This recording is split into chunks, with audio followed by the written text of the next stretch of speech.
به درس هشتم دیالوگ دموکراتیک خوش آمدید. در درس قبلی راجع به روشن کردن دیدگاه ها، باز کردن اون پیش‌فرض‌های نهفته منجمد که انعطاف ناپذیر میکنه افکار رو، فهم دیگری رو مشکل میکنه، به اونها پرداختیم. بعد از موفقیت در مرحله اول، کار مرحله دوم دیالوگ دموکراتیک بازسازی، غنیسازی دیدگاه ها و ایجاد بستری برای تفاهم بیشتر هست. اینجا باز با همون ترتیب قبلی اول از وظایف تسهیل کنندگان صحبت میکنیم و چالش هایی که باش روبرو میشن و بعد چاره هایی که وجود داره برای روبرو شدن با اون چالش ها. اولین کاری که تسهیل کنندگان دیالوگ در این مرحله باید انجام بدن، کشف و توضیح نقاط مشترک دیدگاه ها هست. به هر حال همه این دیدگاه ها به همون عینیات، به همون واقعیات نگاه میکنن و بنابراین باید نقاط مشترکی داشته باشن. کشف این نقاط مشترک نقطه آغاز خوبی میشه برای نزدیک کردن افکار. بعد پرداختن به اختلافات به طوری که در عالم خیال و یا بحث‌های دور از عینیات فلسفی و اینا گیر نکنه اون اختلاف نظر، زمینیش بکنن، بگن معنیش برای زندگی امروز، برای عملکرد فردا چی هست، تدقیق بیشتر، برای اینکه اینجوری بهتر میشه باش روبرو شد. کار سوم جمع کردن این دیدگاه هاست در یه تعریف کلی. اینی که خب دیدگاه های مختلف وجود داره، ولی از یه نقطه‌ای میشه به همه این دیدگاه ها نگاه کرد که متوجه همشون باشه، هیچ کدوم رو حذف نکرده باشه، ولی به عنوان یه واقعیت قبول کرده باشه که این اختلاف نظرها وجود داره. مثل انتگرال گرفتن هست توی ریاضیات، جمع کردن زوایای مختلفه. بعد انتقال دید تک تک این راجع به این دیدگاه ها به اون نقطه نظر جامع که همه رو در بر میگیره کار نسبتاً مشکلیه، ولی تسهیل کنندگان حرفه‌ای دیالوگ مهارتشون واقعاً در همین هست که نقطه نظر چند نفر رو منتقل بکنن به این دید جامع و در برگیرنده همه.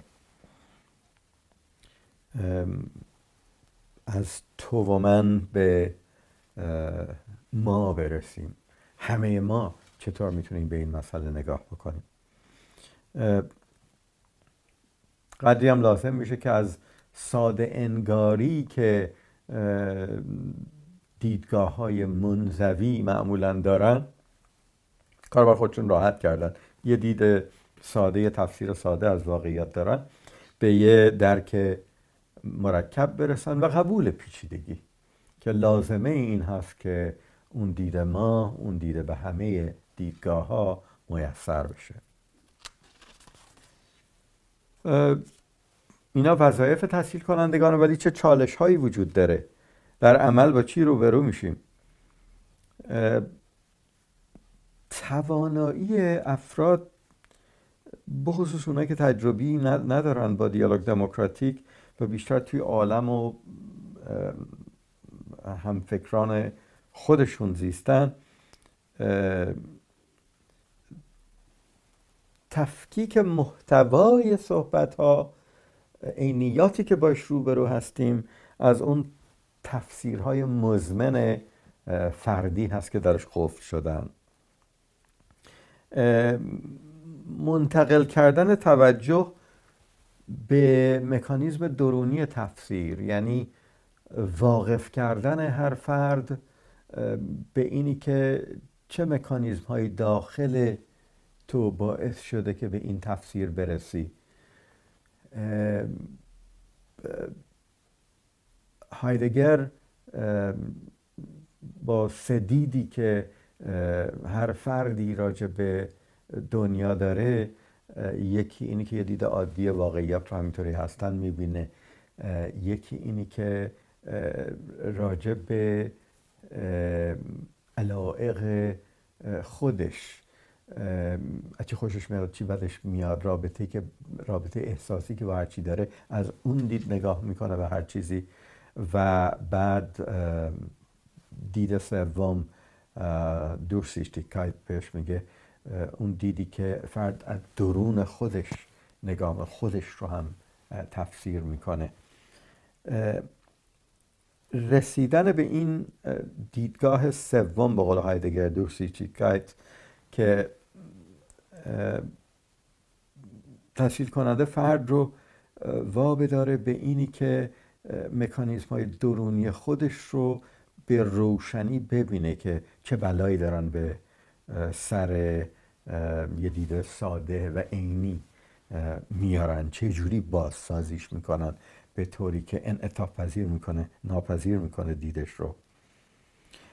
چالش سوم اینه که باز عقب نشینی میکنن وسط صحبت و به جای متمرکز کردن کار روی فهم مرکب برمیگرده به اصرار روی مطالبات خودش و راحل‌های از پیش ساخته که باش عادت کرده. یه قدری ناراضی بشه، ناراحت بشه با محیط دیالوگ، برمیگرده به اون مطالبات سابقش، چون تکیه‌گاه ساده تر و مطمئن‌تری هست براش. بازگشت به مسائل تاریخی، این از چالش‌های مهمه. باز دو مرتبه شروع کنن بازگو کردن به حقوق کشته شده در تاریخ. بعضیام برعکس میرن فقط در یه دنیای ایدئال آینده که هیچ ربطی به امروز و مشکلات امروز نداشته باشه. خلاصه دور شدن از اینجا به حالا، جایی که مسائل باید حل بشه، بردن مسئله به جایی که دسترسی بهش یا با یک نگاه کردن، با یک نگاه دیدن همه مسائل غیر ممکن میشه، برای اینکه راجع به مسائل گذشته دور و آینده ایدئال صحبت میکنن. چالش دیگه تعدیل کردن این مواضع جبران‌ها که این حد که حقوق از من شده در سابق، بنابراین باید هر راه حلی در آینده داریم جبران بکنه اینها رو، و اونایی که فقط تمرکز و فکرشون روی ایدئال های سیستم آینده است و این گذشته رو کاملا کنار میذاره. برای اینکه یه جای این دو طرز فکر رو باید تسهیل کننده و هم دیگه نزدیک بکنه، وقتی که دور میشن کارش خیلی مشکل تر میشه. لغزش در تعریف ها به تعریف های مشکل ها به طوری که هدایت به سوی راه حل های ممکن مشکل میشه، مصر میشن روی راه حل های عجولانه ولی بی ثمر. و بعد با وجود اینکه گفتیم وقتی که مسائل روشن‌تر شد باید یه دید مرکب داشت که پیچیده تر هست، سقوط زودرس در پیچیدگی ها ممکنه گیج کننده باشه و مانع این بشه که گام به گام مسائل روشن‌تر بشه، برای اینکه یه دید مشترک و یه منطق جمعی بشه باش روبرو شد. تقریبا توی تمام دیالوگ ها امثالی از این چالش ها ظاهر میشه. در این مرحله دوم مشکلاتی هست که تسهیل کننده باید باش روبرو بشه. یکی کارهایی که تحصیل کنندگان دیالوگ انجام میدن برای اینی که از تکیه و تمرکز روی مسائل خاص یه قدری دید رو وسعت ببخشن، شروع میکنن تشبیه کردن کل فرایند دیالوگ به یه سفری که یه عده‌ای گردشگر در یه اتوبوسی نشستن و دارن میرن به جایی که با اونجا آشنایی کامل ندارن، نمیدونن چی هست، ولی کنجکاوی کافی دارن برای اینکه تمایل کافی دارن برای اینه که بشناسن این جای جدید رو، در حالی که هر کدوم با دیدگاه‌های خودش، با علاقه خاص خودش الزاماً متضاد وارد این میشن، ولی تو یه اتوبوس هستن و یه سفر مشترک رو دارن. در ارتباط با موضوع دیالوگ تحصیل کنندگان سعی میکنن که یه مبدأ حرکت مشترک بسازن برای شرکت کنندگان. اینی که الان کجا هستیم و به چه دلیل میخوایم این سفر رو از این نقطه آغاز بکنیم و چه امیدهایی داریم برای اینی که چی دستگیرمون بشه تو این سفر. سوالهایی رو مطرح میکنن که به کشف پیشفرض‌های متضاد در تفسیرها کمک بکنه. باز امثال زیادی داریم در جدول ابزار دیالوگ دموکراتیک که در اول درس بعدی بهش خواهیم پرداخت، کلاسه میکنیم که انواع مختلف سوال و جواب هایی که میشه برای کشف تضاد پیش‌فرض ها چی هست. بعد سوال هایی که کمک میکنه به بازنگری نسبت به این پیش‌فرض ها که خیلیش خودآگاه نبوده، خود فرد شرکت کننده اینقدر توجه نکرده، تصریح نکرده که این پیش‌فرض هایی که این دید خاص و این تفسیر خاص رو ساخته چرا اصلا به وجود اومده، ریشه‌اش چی بوده، ریشه تاریخیش چی بوده، چرا متضاد هست با پیش‌فرض‌های فرد دیگری، چه تجربیات، چه منابعی، چه افرادی با اثرگذاری خودشون، چه مکاتبی به شکل گرفتن این پیش‌فرض‌ها کمک کرده. وقتی که سعی میکنین این تفسیر خودتون رو توجیه بکنید، به کدوم داده ها تکیه دارید، کدوم داده ها رو که در عالم عینی وجود داره و نمیتونید منکرش بشین، در تکیه های خودتون اتفاقا حذف کردید برای اینی که خطری داشته برای مقبولیت موضعی که گرفتید، موضعتون رو ممکنه در مقابل چالشی قرار بده. چه زبان، چه مفاهیمی رو به کار میبرید برای تحکیم مواضع خودتون که با یه زبان دیگر، با یه بیان دیگر، با یه مفاهیم دیگر تفاوت داره؟ چرا الزاماً این زبان و این مفاهیم درست است در مقایسه با زبان و مفاهیمی که دیگری به کار میبره؟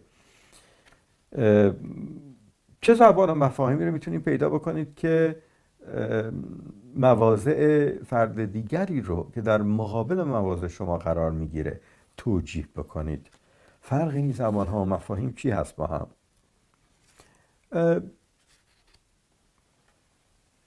سعی کنند بخواهند که هر فردی داستان خودش رو راجع به جهان در ارتباط با این موضوع دیالوگ، جهان بینیش، تعریف بکنه. این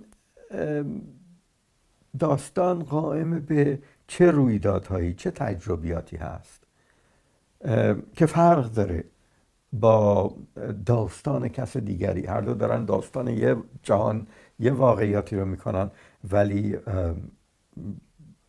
با هم دیگه این داستان ها کاملا روایات مختلفی هست. چه پیش‌فرض های متضادی نهفته در این روایات مختلف؟ چه افراد یا نیروهایی در ساختن این داستان مؤثر بودن؟ شما ازشون الهام گرفتید. میتونید برگردید به تجربیاتی، به خاطراتی که بگین که اونجا بود که یه اثر ماهوی گذاشت روی داستانی که من دارم نقل میکنم. چه آلترناتیف هایی به این داستانی که شما دارید میگید وجود داره؟ چه داستان دیگری راجع به همون جهان و همون واقعیات میشه گفت؟ به فکر انداختن که راجع به آلترناتیف ها به داستان خودش فرد نگاه بکنه. حالا اگر اون واقعیاتی رو که ذکر نمی کنید برای اینکه چالشی هست به مقبولیت داستانی که دارین ذکر میکنید، اگه اون داستانها رو برگردونیم، این داستان شما چجوری عوض میشه؟ چه تحولی درش پیش میاد؟ یه دفعه چند تا فاکت جدید که نمیخواستید راجع بهش صحبت بکنید رو یا به هر عمدن یا سهوا نکردید، اگه وارد داستان بکنیم این داستان چجوری عوض میشه برای اینکه که سر تایش فهم بخوره؟ کدوم افراد هستن که نمیتونن با شما هم داستان بشن؟ به چه علتی؟ اختلافات کلیدی در پیش‌فرض‌ها، در اثرهایی که گذاشته شده روی ذهنشون چیا هست که نمیتونن با شما هم داستان بشن؟ کدام داستان رو میشه مستقل از تجربیات خاص شما قبول کرد و باور کرد؟ کدوم داستان رو اصلا نمیشه باور کرد حتی اگر تمام پیش‌فرض‌ها و عوامل مؤثر در داستان شما رو هم کنار بگذاریم؟ یعنی راجع به تضادهای جزئی و تضادهای کلی اینها رو طبق بندی بکنیم بین داستانها. اگه نمیتونیم اون داستان رو قبول بکنیم، کدوم یک از پیش‌فرض‌های شما هست؟ پیش‌فرض‌های که شما نمیتونید کنار بگذارید، که لا یتغیر هستن در دید شما، مانع میشه که داستان اون طرف رو قبول کنید، باور کنید. خب این پیش‌فرض‌ها در عالم اون چگونه هست؟ شما اینا رو به عنوان یه واقعیات لا یتغیر جهانی قبول کردید. او یه داستانی میگه که در تضاد بنیادینه با این. پس چه مشکلی وجود داره؟ آیا او واقعا خارج از این دنیا زندگی میکنه، یا اینی که یه عیب اساسی وجود داره در برداشت ها که شما این فاکت ها یا داده های لا یتغیر رو که در تضاد بنیادین با او هست رو قبول کردید؟ چه کار میشه کرد؟ آیا هیچ کاری هست که میشه کرد برای اینکه همه به یه داستان مشترک برسیم؟ خب مسلما یه جاهایی از داستان میتونه مشترک باشه، یه جاهایی نمیتونه مشترک باشه. بیایم ببینیم که کجاهای اینا هستن که میشه به هم وصل کرد که یه داستان مقبول همه از واقعیات از جهان در ارتباط با موضوع دیالوگ پیدا بکنیم.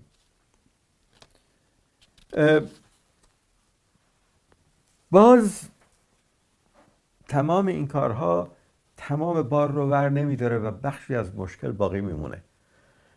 تکنیک های دیگری هست که با اون تضادهای سخت روبرو بشن.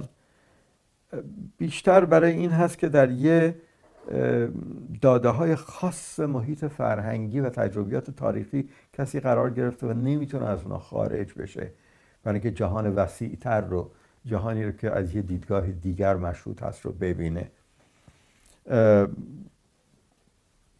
یک تاکتیک هست به اسم آنالیز اپیزودیک.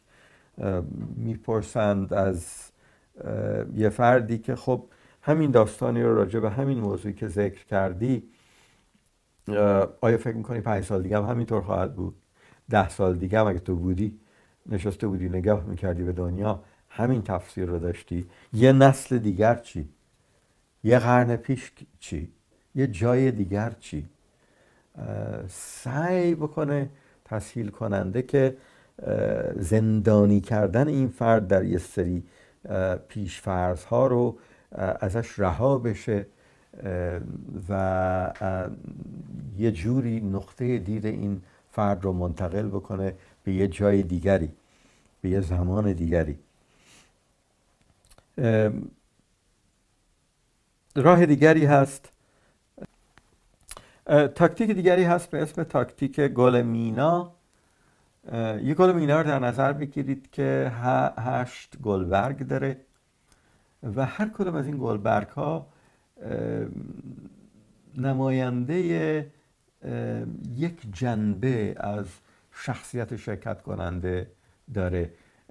شرکت کننده ممکنه یه لحظه در دیالوگ به عنوان عضو حزب صحبت بکنه، روی کردش مرتبط با سیاست های حزبش هست. یک لحظه ممکنه به عنوان طالب یک حق پایمال شده وارد بشه، یه لحظه ممکنه با یه هویت اتنیکی وارد بشه، مسئله اون هویت اتنیکی هست. یه لحظه ممکنه به عنوان یه محروم اقتصادی اجتماعی وارد بحث بشه. اون جنبه برجسته شخصیتش در اون نقطه از بحث این باشه. یه لحظه ممکنه به عنوان یه اقلیت دینی یا باوری اون باورش باشه، اون دینش باشه که برجسته میشه در اون نقطه از بحث. یه وقتی ممکنه هویت جنسیتیش باشه، به عنوان یه زن وارد بحث میشه یا به عنوان یه مرد وارد بحث میشه. ممکنه به عنوان یه رهبر یا یه نماینده که دائم توجهش معطوف اون رابطه‌ای هست که با پیروان خودش داره یا با آراء خودش داره صحبت میکنه. و یا ممکنه در بعضی از مسائل به عنوان یه پدر یا یه مادر وارد بحث بشه. خب تفکیک کردن اینها کمک میکنه به حل شدن اون انعطاف ناپذیریایی که با سماجت درش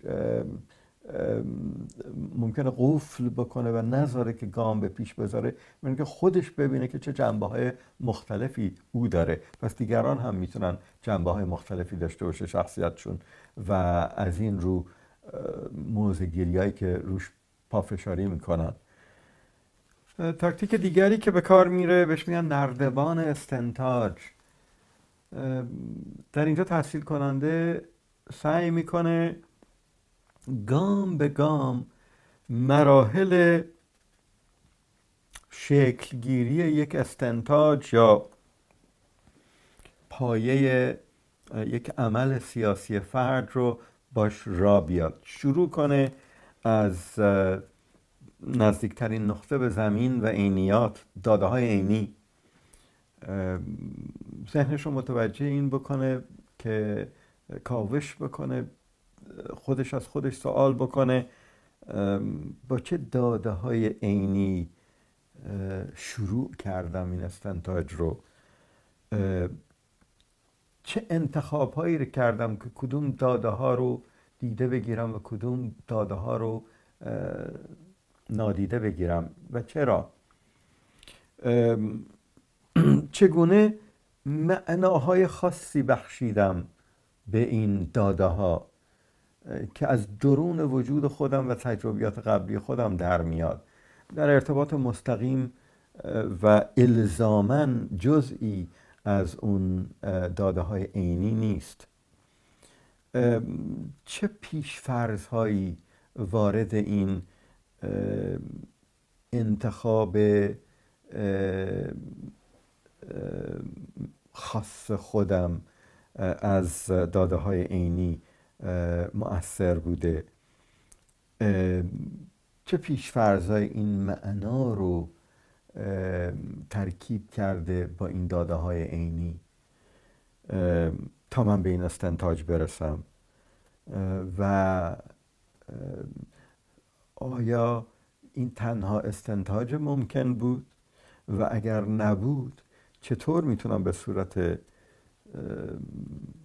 استوار با اعتماد کافی عمل کنم بر مبنای این استنتاج، اگه استنتاج های آلترناتیوی ممکنه همونقدر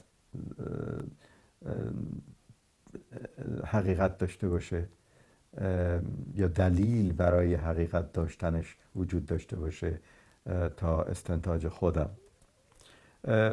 در خلال این تحلیل موجب میشه که شرکت کننده در دیالوگ بازسازی بکنه اون نردبان استنتاج خودش رو و شاید بتونه نزدیکتر بشه یا لااقل ساده تر بتونه زندگی بکنه در کنار یک استنتاج دیگری.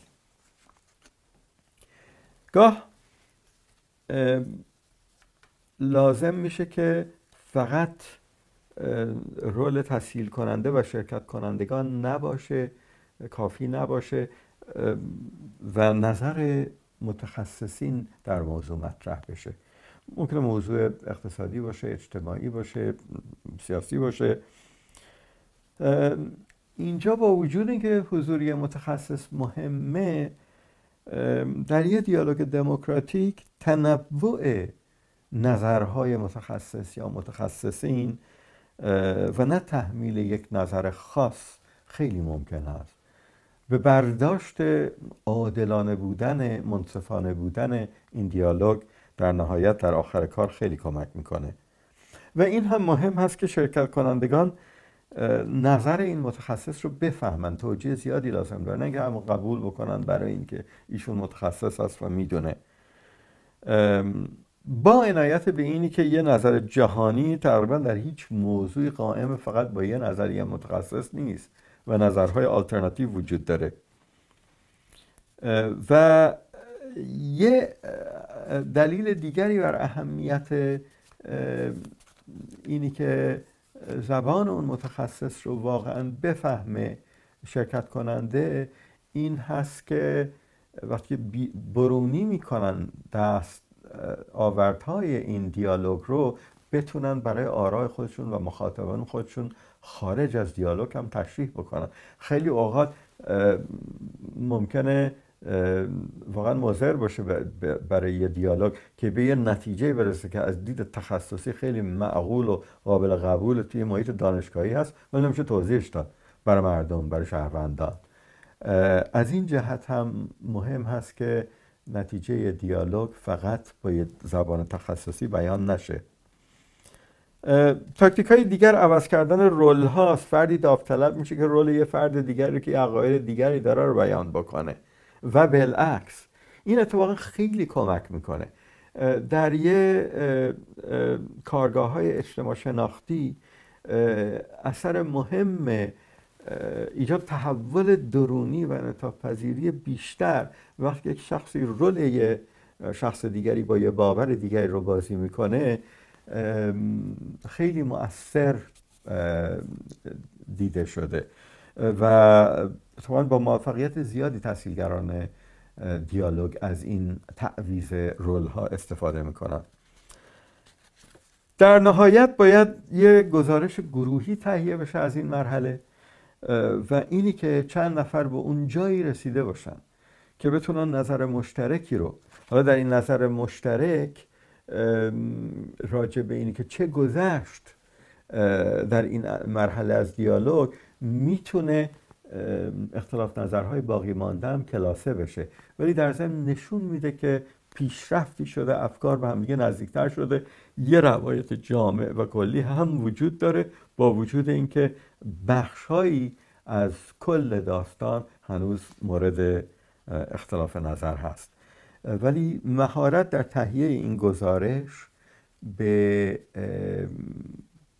پایان یافتن موفقیت آمیز این بخش از دیالوگ خیلی کمک میکنه، برای اینکه این گزارش پایه مرحله بعدی میشه که در درس بعدی بهش خواهیم پرداخت و اون تعیین چارچوب گزینه هاست دیگه. اون جایی مرحله‌ای که از کار روی تفاهم و تحلیل مشترک گذار میکنیم و سعی میکنیم بپردازیم به گزینه‌های مشخصی که پیش روی شرکت کنندگان در دیالوگ هست.